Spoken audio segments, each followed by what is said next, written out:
people are conditioned to believe that once we play many roles, this can lead to an imbalance. In personal life, I have experienced that this is actually, it's quite the reverse. Because when I have done multiple tasks, it has actually sharpened my skills. It's like a workout for your brain, you know? You build up flexibility, you build up efficiency.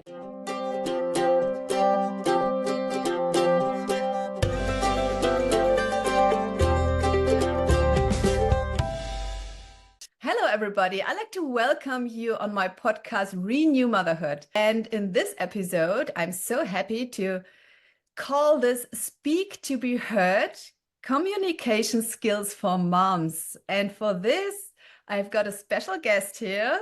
I'm so grateful to have you here, Sarika. Please briefly introduce yourself. Thank you. Thank you, Blanka, for having me here. And I'm so excited to be here on your motherhood platform. I don't know if it's actually only for mothers, but I think we are mothers. So there's even more connection when I talk to you and when I talk to your audience. So introducing myself, I'm Sarika. I'm a passionate communicator. And I believe I'm the one who loves the power of connection, who loves collaboration, which can transform lives. So I would want you to look at me like, not like a public speaker, but like a bridge builder, somebody who can build bridges between hearts and minds through the power of words. I have about 3.5 decades of hands-on experience. I've worn many hats on the personal front, on the professional front. I'm sure there's a bio in the end, in the description, so I don't want to bore you with it, but I've been a podcaster, brand storyteller, voice artist, a TESOL trainer, and among other things. What sets me apart is what I would like to tell you. I have a knack for patient listening and passionate speaking, and I believe this is what makes anybody, you and I, anybody, resonate with an audience. Because you need to be patient when it comes to listening, and you need to be passionate when it comes to speaking. Oh, that's great. Yeah, I love this. That's a good point to really to say what's inside of you, what are the emotions behind this. Yeah. So patience and passion. That's great. How did you personally come across this topic of communication? Is there a story? Oh, yes. Actually, becoming a communication skills coach, it was quite a journey. I think I've always been a writer, teacher at heart, and maybe by nature, I was soft and gentle. So people would easily, on their own, just come up to me for help. You know, whether it was, I was a house captain in school and, helping my classmates and other people. And slowly, with time, I realized that I was reinforcing the teacher spirit in me. Unofficially, I'd become a helpline for people. And, with friends, I used to help them make a presentation. If they had written a presentation, I would help them pitch a presentation, present it. I started teaching kids how to write stories and poems just as a side hustle and over the weekends. And this used to really give me a kick. Slowly, I found myself giving training workshops in schools, colleges, and corporates.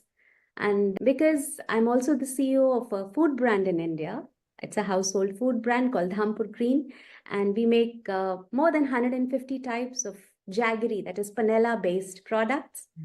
So I've taken a lot of interviews throughout my career, and I've noticed that what really bothered me was that freshers from, say, top tier colleges, not only freshers, but even experienced people from top tier colleges with fancy degrees and fancy experiences did not know how to give an interview, did not know how to pitch themselves.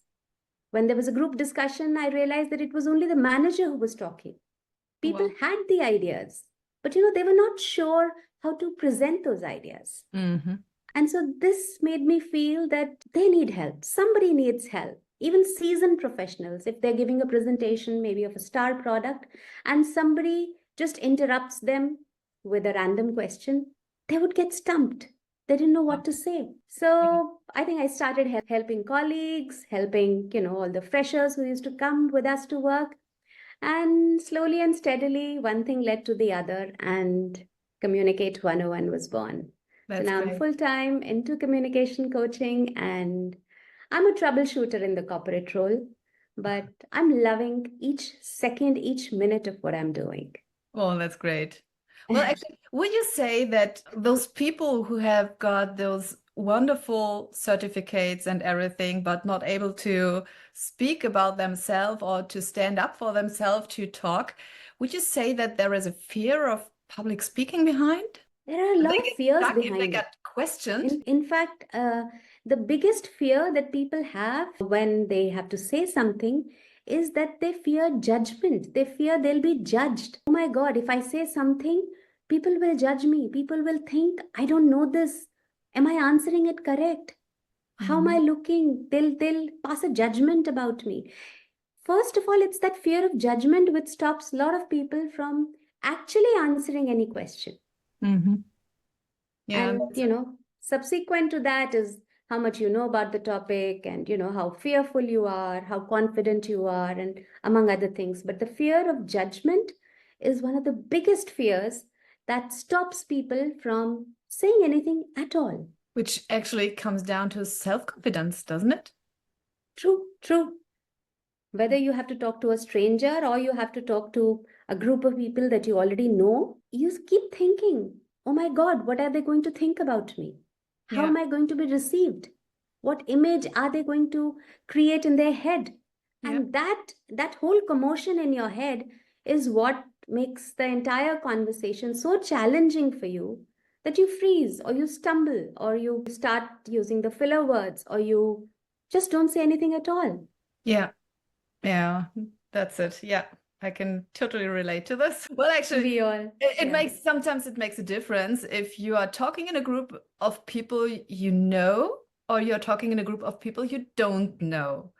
Well, concerning me, I'm confident with talking to people I don't know, so I don't mind what they think about me. That's a good one. That's a good one. On the other side, I'm so curious what my friends think about me. And But in you fact, can communicate about it. once you start talking to anybody, in no time will they turn from strangers to people you already know. So that second fear of yours might just jump in. Yeah, right. So you're not only a communication skills coach, a company COO, a podcaster, but also a mother. So, and we all know that teenagers may step into different behaviors sometimes. How did you personally Absolutely. communicate with your daughter when she was a teenager? She's now grown up, but she Yes. has been a teenager one time. So, how was the time with her in this? Oh my God. So this is a trick question because if my daughter, I'm sure she's going to be hearing this episode sometime, even if not now, but she always comes and tells me, Mama, you had the best kid. So you don't really know how to deal with teenagers. So that's her version. But this is still a great question. And to answer this question and to make it simple for everyone to understand, I'll sort of divide it into two parts. So yes, I play many roles. Like I said, I wear many hats, and whether it's professional life or personal life, but I'm a mother. And once a mother, always a mother. So, but before answering that question, I'd like to bust a myth. We people are conditioned to believe that once we play many roles, this can lead to an imbalance. In personal life, I have experienced that this is actually, it's quite the reverse. Because when I have done multiple tasks, it has actually sharpened my skills. It's like a workout for your brain, you know? You build up flexibility, you build up efficiency, adaptability. Because when you multitask, you're constantly switching gears like you're driving a manual car. You're continuously switching gears depending on the kind condition of the road, so you're more adaptable and you're better at managing your time. So it actually enhances your ability to focus on what is important. You learn to, say, prioritize your tasks. So while it may seem that, you're spreading it too thin, making it very difficult for yourself, but you actually learning a variety of skills. It's like you're playing different instruments in a band, and each skill kind of adds to your talent. So to never say, I always insist that never say I'm doing too many things. Oh, I have too many roles. Because these roles is what strengthens you and sharpens your skill. I mean, there are times it the roles might start overlapping. They might start demanding your time. So like you asked me about my daughter. By God's grace, she's a lawyer now. So I'll share an example from a time when she was in high school. And I think they call it high school for a reason. I think the hormones are quite high at that time, making them super rebellious and whatnot. So, I have a home office, and I remember once I was on a a conference call with a long-term client who lives in a different country, so different time zone, because I don't have the luxury of that 9 to 5 office hours schedule. And suddenly, my daughter just, marched into my home office. She was very excited because she was selected for some summer camp, and she just came in and I was on that call. It was an important call. Now, if this had happened during my initial days of coaching, I would have been very overwhelmed. I wouldn't know what to do. I would have probably been very angry with her. How dare you come in? Can't you see I'm on a call? But I remember what I did. And after that, I actually patted myself on my back for doing what I did, because I employed the same tricks, the same strategies which I coach my clients for. Oh, that's great. So I could employ the active listening. I could employ the multitasking. So when she barged in, I paused, I muted my call, gave her a quick, enthusiastic, high five, and assured her that let me just finish this meeting. I'll immediately come back to you. She was fine. I quickly, seamlessly transitioned to my COO mode and continued my call. So I believe there will be chaos always. There will be those commotions, but you need to find harmony in that chaos. Yeah. And that can happen only with flexibility. And teenagers are no different. As a woman, as a mother, as a coach, I've seen it all, from those eye rolls that can power a small city to, the deafening silence. You ask them a question and there's like pin drop silence, no answer. Yeah.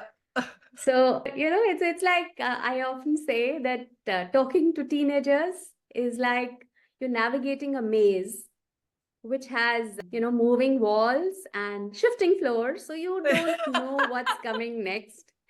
It's like Surprise. anything can happen, anything can make the path clear, and anything can just close it off, and you're like dumbfounded. Yeah, right. For instance, the other day I was doing a teacher training program for a group of school teachers. And one of the teachers said, and I'm quoting her, she said, I asked my daughter to help me with dinner. And turns out hers is a teenage daughter. So she says, it was a simple request. I said, can you help me out with dinner? And this turned into a full-blown negotiation session. It was like she was trying to broker world peace, The daughter had 10 reasons why she couldn't possibly peel potatoes, those nail art and whatnot, and each more elaborate than the next. So, teenagers can just take you anywhere in the direction they want to. But I think one of the biggest challenges that we as parents and as mothers, as an older generation, we face is we can't decode that cryptic language which teenagers speak. They've mastered the art of that one word answer. You ask them, how was school? And they'll say, fine.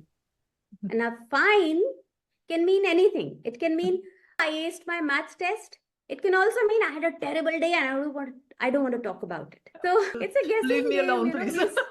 Exactly. We just expected to be mind readers, and your guess is good as mine. So I would just tell every parent and anybody tuned in here who's struggling with a teen, just keep trying. Just keep tweaking your approach. Make it creative. Be persistent. But at the end of the day, what you need is truckloads of patience. You need truckloads and truckloads of patience. You might just strike gold, because eventually, children, whether they're teens or anybody else, they're learning from us. They're listening to us. So you just need to be patient. And that is what will decipher that cryptic code which I was talking about. Yeah, great. That's advice, I think. It's practical. It's like I've learned from all the left right experiences. Yes. Well, coming back to schools and classmates, nowadays there are so many things going on. Yes, regarding social media and regarding society, really. And I can see always some, yeah, kids bullied at school and struggling, and yeah, scary to go there because of this. And yeah, how can parents, how can mothers communicate with their kids now to, yes, get them strong, to get them resilient, to, what would you Mm. say? Have you Very, got any very tips? valid thought, Blanca, because you're absolutely right. There's a lot of peer pressure. There's all sorts of things that children experience, bullying and among other things. Especially we as parents need to ensure that the communication lines with children are open. They feel confident that, okay, if I go and tell mama that, this happened, she's going to hear it, she's going to listen to me, and she's going to do something about it. So you need to have that communication channel open. That's like quintessential. You can't not have that open. Otherwise, your child will not tell you. And how do you do that? Suppose your child comes back from school, let's say, and he was bullied in the playground, for example. Mhm. If he's coming and telling you, were you really listening to him? Looking at him in the eye, telling him, oh God, this happened, tell me more? Or were you folding some clothes? Or were you simultaneously looking at your mobile phone and looking through your chats? Were you actively listening to him? Because then you are conveying to him that you're concerned. And the Mm. next time again, if something happens, he will come to you. If he sees that you are not paying attention to him, no point telling mom or dad or anybody. When I say Yeah. mom, it just means anybody the child is going to. He looks up Mhm. to some person, some figure. Generally, that's the moms. So we are talking about moms. So I would say keep the communication lines open. And you need to, we as mothers, as parents, we need to build that assertiveness in the child. How Mm. to do that? I can share a couple of strategies for that, which I've shared often in my workshops. Imagine assertiveness is like a magical armor. Armor, like Iron Man dons the armor. So Mhm. imagine it's like an armor which not only protects you but Mhm. also empowers you. So you need to train your child how to put on this armor daily with grace. And how to do that? You can try things like role playing scenarios. When I say role playing scenarios, Iron Man's he often runs simulations to prepare for battles. Mhm. So you can have a role play with the child. You can be the bully and let's see what the child replies to the Mhm. bully. Based on what he says, you can help him modify his response. It's like, Mhm. enacting before the real action. So you can engage in role play scenarios. You can also teach your child the power of I statements. I don't like it. I feel upset when you tease me. I'm not going to take this anymore. So that Mhm. you need to teach the child the power of the I statements. It's extremely important. Train your child to have an open body language, stand tall, make an eye contact, use a firm voice. All these are signals which you give to the other person, to the bully, or to whoever is you're not liking that attitude of that person. You can teach that child to give those non-verbal cues, that body language. It can deter any kind of bullies. It can make Right. the child's life, Yeah. important. Sorry, child's life easier. Yeah. But also, it's also extremely important that you reinforce a positive self-image in the child. He should know that he is not supposed to take anything less than what he wants. You have to make sure he understands his worth, not condition him to be obedient at all times. He has to know when to say a no. He Mhm. has to be sure about it. For example, when I was in school, my mom used to put little notes in my lunchbox. These were every day when I would go to school, I was excited to open my lunchbox. This is like primary That's school. nice. And this would remind me of what my unique quality is, what she loved, when I did something. When she had to say something, there was a little note in my lunchbox. And so it just felt like I was carrying her support throughout the day. So That's these great. little things, Mhm. it doesn't come in any scripted lesson anywhere in any school or university. These are just little gestures which you convey and you communicate. that Yes, I'm there. on the other side, from the child's side, if I can look through his eyes or her eyes, I would say mom is still here, right? Exactly. So you just feel She was supported. always by me, with that Yeah, little note. She was always with me, and I was always stronger. that's great. Well, actually, everything comes down again to self-confidence. You mentioned self-image. So how you see yourself, how you perceive yourself, and then, yes, how to go out with yourself, to express True. yourself, right? So this is, yeah, getting the people who are bullying away, I would say. Exactly. You need to present yourself in such a way that don't mess with me. If you Right. convey it to that person, he is not going to mess with you. If you look vulnerable, everybody and anybody will try to manipulate you, to bully Yeah. you, to influence you. Right. That's it. What is your number one advice on how to communicate with your child so that you can be best friend, but still be respected? Yes, as mom. That's a very smart question and a very tricky balance, a very, very tricky balance because you want to be the best friend, but also you want to be firm and do it your way. So I would say being a tree in a bustling park. Your child is kite flying high, tied to your branches. As a tree, you are giving your child support. You are giving him an anchor that he's holding on to. But at the same time, you're giving him the flexibility so that, with your branches, that he is able to fly. So you are an authority figure, but you're giving him wings. That's the kind of balance you need to achieve. I know it's easier said than done because when I first became a parent, I thought to be a child's best friend means endless play dates. Mm, So I was always saying a yes. I was a very young mother, and you just begin to think that okay, whatever my child is saying, you just have to nod a yes, only then you'll be a good mama. I mm, soon realized that my role was far more complex. And, for example, if my 5-year-old would want to eat candy for dinner, as uh-huh. much as I would want to see him happy Yeah, and avoid that meltdown, I had to put my foot down, right? yeah, You can't let your child have candy for dinner. yeah. So you have to be that fun but firm parent.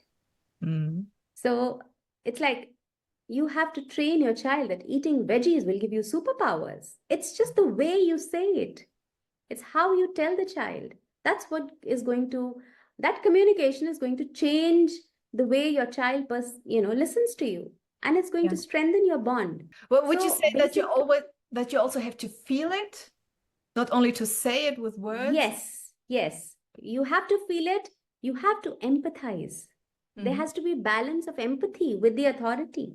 Mm-hmm. Because, of course, you need to be approachable, you need to be understanding, you need to show that you are interested in their activities, how they deal with the world. But you need to establish rules. And those rules, if you tell the child, you have to do this, they will not listen to you. Yeah. I was always very particular when my daughter was in school, like till the time I had more control on her. She was very upset that, I would have an early bedtime for her. And she said, all my friends are, going late, dinners, this, that, and you put me to bed. So I knew that if I enforce this rule, she's just going to be awake and the entire purpose will be defeated. So I would share a story from my childhood about how, having an early bedtime used to give me amazing dreams and things. So, this personal touch, it made the rule more relatable, easier to accept. And soon she was like, okay, this is a no-go. She's not going to listen to it. And probably I'm going to have those amazing dreams. So she did listen to me. And I think you just need to convey it to the child in such a way, like I said, you have to keep getting creative in how you engage with your child, how you tell them about your goof ups, your mistakes, the silliness that you did, so that you come across as more human, more relatable than somebody who's just full of authority and rules that Yeah. do this, don't do this.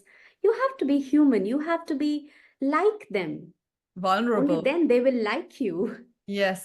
Yes. absolutely. I totally agree. Well, I have got questions and questions, and we can go on and on here. I love the It's topic of fun. communication. Yeah, I would say just very quickly, we're very short, what would you say is your superpower? What makes you unique? My superpower. Okay, I think my superpower, if you really ask me, it's a big word, but essentially I think it's empathetic listening. I don't just hear the words. I go a bit deeper than that. I dive deeper to understand what emotions, what intentions come behind that. So, when you're talking, you listen, you engage, you understand what is the sentiment behind it. And that sort of makes people connect. I feel that makes all the difference. Wow. If you're a mom juggling with a million things, your kids are vying for your attention, your partner's trying to explain something important, and you just get overwhelmed. Yeah. But if you're an empathetic listener, and I train people on empathetic listening, it means you're pausing, you're turning into what's being said into what is unsaid, and Mhm. responding that you really, really care and you really get it. You understand it, and then you respond. You Yeah, don't react, you respond. great. So I think that I'm still honing that skill, and I love to help people hone this skill. Yeah, what's your offer? What do you offer specifically? Okay, that's a big one. I offer my experience. I offer my coaching services. I offer my Yeah. podcast, among other things, because I've been doing workshops and trainings across the world, in schools, institutions, corporates. I do one-on-one mentorings, but also I help anyone. It can be a homemaker, it can be a professional, ramp up their communication skills. So great. So, Where can people find you and reach out to you? Okay, so I'm very easy to find. I always say that. So you want to learn communication skills, so you'll remember the word communicate and communicate 101. When I say 101, it's just one more than 100. You want to be a little better than 100% good at communication skills. So on Insta, I'm at hashtag communicate 101. My podcast is communicate 101 speaking writing tips. My website is communicate101.com. So everything is Communicate 101. If you're in London or in India, then we can have, cozy in-person sessions. If you're those pajama types, we can have the online hybrid coffee shop workshops. So if you have any questions, you can just shoot me a message at info@sarikasingh.in. So Communicate 101 is always there for you. That's great. And thank Wonderful. you, I love it. Blanka, for letting me plug in so many contact points, because I think these are all tried, tested strategies. And thank you for letting people into all this. Yeah, thanks for being my guest here. It was a pleasure to listen to you and your strategies and your tips and your insights about communication. Thank you so much for being here. And I hope I've been yeah, able to add some value today. And absolutely. it's been a Absolutely. pleasure. It's been a pleasure. Thank you. And to all the listeners, please stay tuned and